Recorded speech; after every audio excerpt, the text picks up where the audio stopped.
welcome to the deep dive. Yeah. Today we're diving into something kind of, relevant, especially these days. Yeah. How do you tell, a visionary, apart from, a con artist?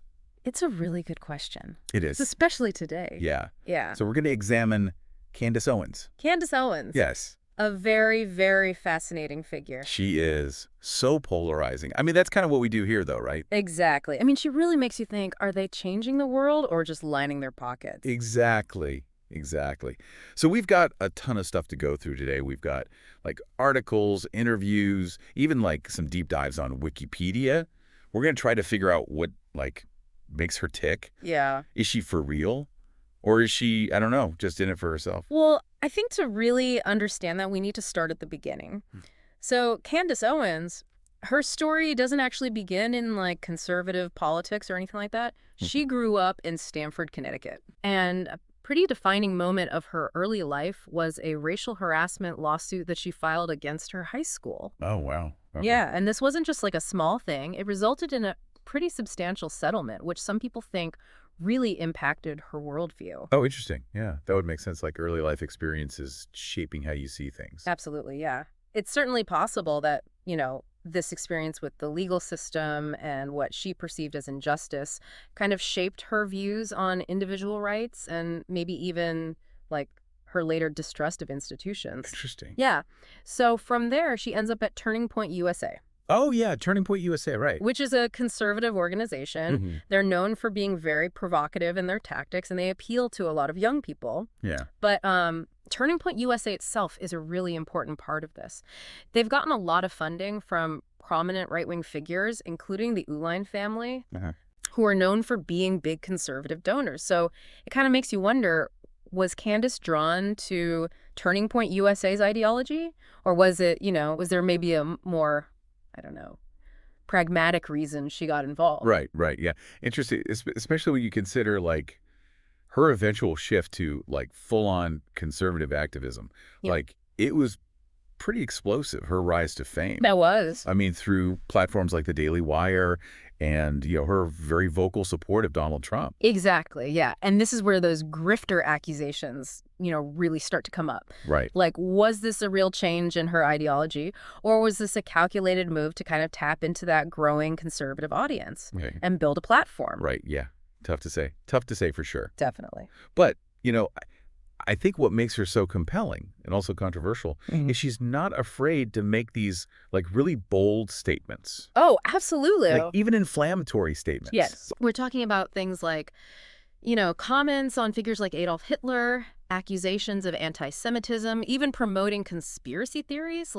She said that she thinks the moon landing was faked. Oh, wow. Yeah, these are things that have gotten a lot of attention. And, they've been condemned by a lot of people. Yeah. Okay, so we're seeing kind of a pattern here. Willingness to court controversy, attract attention, and this growing platform, especially among conservative circles. But then something kind of unexpected happens. Yeah. Candace Owens converts to Catholicism. Wow. Yeah. It was a move that definitely, I think, took a lot of people by surprise. Yeah. Especially considering some of her past statements. Right. And, Catholicism is seen as kind of a traditional, more hierarchical institution. Right. So it definitely adds another layer to this whole, is she genuine or is she really good at, playing the game? Exactly. Yeah. Was this a true spiritual awakening or was it a strategic move? Right. To kind of solidify her spot in these, conservative circles? Yeah. Or maybe, I don't know, a little bit of both. Possibly, yeah. So to understand this a bit more, what were her reasons for converting? Yeah, so one of the big things she points to is her stance on abortion. Okay. So she's adopted a very strong pro-life position. Right. Which, really aligns with Catholic teaching. Right. And she's been very vocal about this, even going so far as to say that the political left is pushing for, expanded abortion rights. Yeah. And it's interesting because even before converting, her views on abortion were already pretty conservative. They were, yeah. So did Catholicism reinforce these beliefs? Yeah. Or were those beliefs part of what drew her to the faith? Yeah, it's kind of which came first, the chicken or the egg? Right, exactly. But another big thing with her conversion is this focus on religious freedom. Okay. So she argues that a lot of policies and even cultural movements that kind of clash with her beliefs, like, things like same-sex marriage or like, mandates for contraception coverage. Yeah. She sees that as like eroding religious liberty. Yeah, this is something you hear a lot in like certain conservative Catholic circles. Yeah. This idea that, you know, secular values are encroaching on their right to practice their faith. Absolutely. I don't know, it's complicated. It is. There are like valid arguments on both sides. Yeah, for sure. On the one hand, religious freedom is this fundamental right. Right. But on the other hand, like, when does one person's freedom to, practice their religion start to infringe on other people's rights? Yeah. It's a very tough balance. It is. And Candace Owens is very clear about where she thinks that line should be. Right, for sure. Which brings us to another interesting piece of this. Her husband. Yes. George Farmer. George Farmer. He also converted to Catholicism. He did. And I think his journey, gives us some interesting insights into their shared worldview. It does, yeah. So George's background is pretty different from Candace's. Oh, very different. He's the son of a British lord, grew up wealthy, had a successful career in finance. Yeah. But he also, ended up converting to Catholicism. He's described it as like a conversion of the head and a conversion of the heart. Interesting. Yeah. So he was drawn to the church's long history. Okay. And the intellectual rigor of the teachings. Yeah. He actually spent years studying Catholic theology before fully embracing the faith. Wow. He even left his finance career because he felt it conflicted with his beliefs. That's a pretty big change. It is. It's a pretty remarkable story. And it speaks to, the sincerity, I think. This wasn't just a superficial thing for him. No. It really led to some major life choices. It did. And it makes you wonder, how much did their relationship influence each other's conversions? Right. Did they arrive at Catholicism separately? Right. Or did they, influence each other through their conversations, shared values, that kind of thing? It's a good question. Yeah. Yeah, George has actually talked about feeling kind of lost when he was working in finance. And it was only after he met Candace that he found a new sense of purpose. Interesting. Both, personally and spiritually. So it seems like their relationship definitely played a role in both of their conversions. Okay, so we've got these two, seemingly different conversion stories. Right. Candace's, it's more tied to her social and political views. Yeah. While George's seems more driven by, the intellectual and theological exploration. Right. But they both end up embracing Catholicism.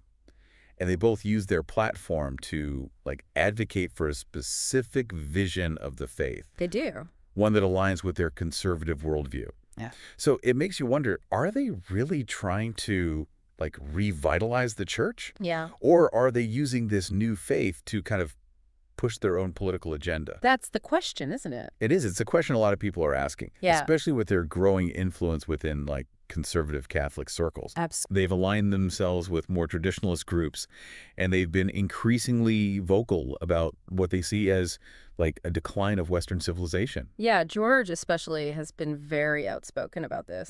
He argues that the West moving away from God is the root cause of all its problems. Interesting. It kind of echoes what Pope Benedict said, predicting a smaller but more faithful church. Right. And he seems to be pushing for a return to more traditional values. Yeah, and these views, they really resonate with, the rhetoric you hear from right-wing populist movements all over the world. They do. They often paint this picture of a society in moral decay. Yearning for this return to a golden age. Right. Which makes it even harder to, separate their personal faith from their political ambitions. It really does. And it just adds another layer of complexity to Candace's story. Right. Is her conversion truly a personal spiritual journey?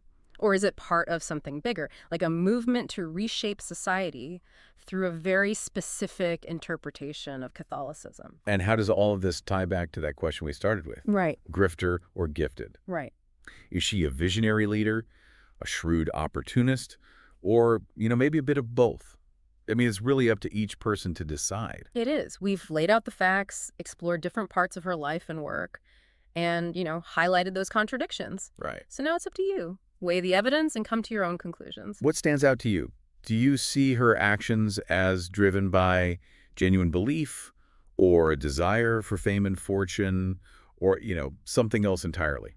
It's a good question. One thing is for sure, though. In a world where charisma and controversy often go together, figures like Candace Owens really make us think critically about influence, Hmm? about why we're drawn to these strong personalities, Yep. and that fine line between truly believing in something and, manipulating people. And that's kind of the point of these deep dives, right? Exact. It's not about finding simple answers. Yo. It's about starting these conversations, these thoughtful conversations, Right. making you question what you think you know, Absolutely. and helping you navigate the world, with a more critical eye. Yeah, with a more discerning eye. So keep questioning, keep exploring. You never know what you're going to find. All right, so we're back. We've been going deep on Candace Owens, trying to figure out, is she, a real deal change maker or more like a, I don't know, master manipulator. Huh? And now we're getting to something that some people might see as like the smoking gun in the whole like grifter argument. The freedom phone. The Freedom Phone, yeah. The freedom phone. This was launched back in 2021 by Owens, Mm-hmm. marketed straight to conservatives, Okay. positioned as like this safe space, away from like the big tech censorship of Google, Apple, all that. This like patriotic alternative for people who felt like, I don't know, they were being silenced online. Yeah. Right. Yeah.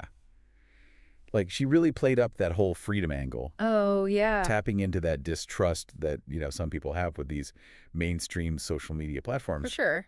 It seems smart, right? Yeah. Be the champion of free speech. Ugh. Offer a solution for those who think they're being, like, suppressed. Exactly, like a real tangible solution. Yeah.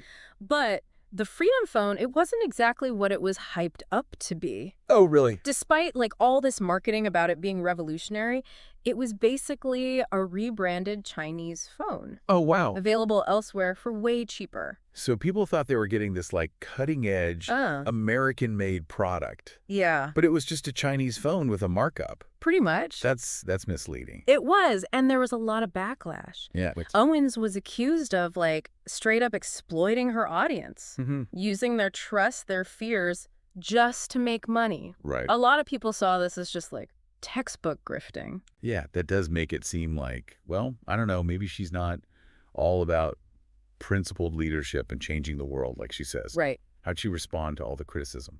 At first, she defended the phone, saying it was like this essential tool to fight back against big tech. Okay. But as more and more stuff came out, about where the phone really came from and like how it wasn't that great technically, she kind of distanced herself from the whole thing. So sounds like the freedom phone, maybe it was like opportunism gone wrong. Possibly. It definitely makes you question, like, her business ethics. It does. Is she willing to put profit before, her supporters? Yeah. It's tough to say for sure. But, we have seen a different side of her too. That's true, with the Catholicism and all that. Right. Her conversion, her, strong stance on traditional values, her husband's, seemingly genuine spiritual journey. Right. It's complicated. It is. Like, on one hand, she's got these strong moral principles. Yeah. But then her actions sometimes, they don't match up. It's that age-old thing, right? People are complex. Yeah. Rarely all good, rarely all bad. Our motives, mix of self-interest and belief. And what we do doesn't always line up with what we ideally think. True enough. Mm. So after going this deep into the Candace Owens world, where do we land on the whole grifter or gifted question? Is she a visionary, shrewd operator? I don't know, maybe a little bit of both. It really comes down to you, the listener. What do you think? We've given you the facts, the different sides of her life and work, the contradictions. It's up to you to decide what it all means. Yeah, what sticks out to you? Do you see genuine conviction in her? Or is it just fame and fortune she's after? Or maybe something totally different? What's fascinating to me is in a world that loves charisma, that loves controversy, people like Candace Owens, they really make us think about influence, why we're drawn to these like big personalities, and that blurry line between actually believing in something and just, using people. And that's what these deep dives are all about. Not about easy answers. It's about these thought-provoking conversations. Yeah. Getting you to question things, helping you see the world with, like, a sharper, more critical eye. Keep questioning, keep exploring. Who knows what you'll find?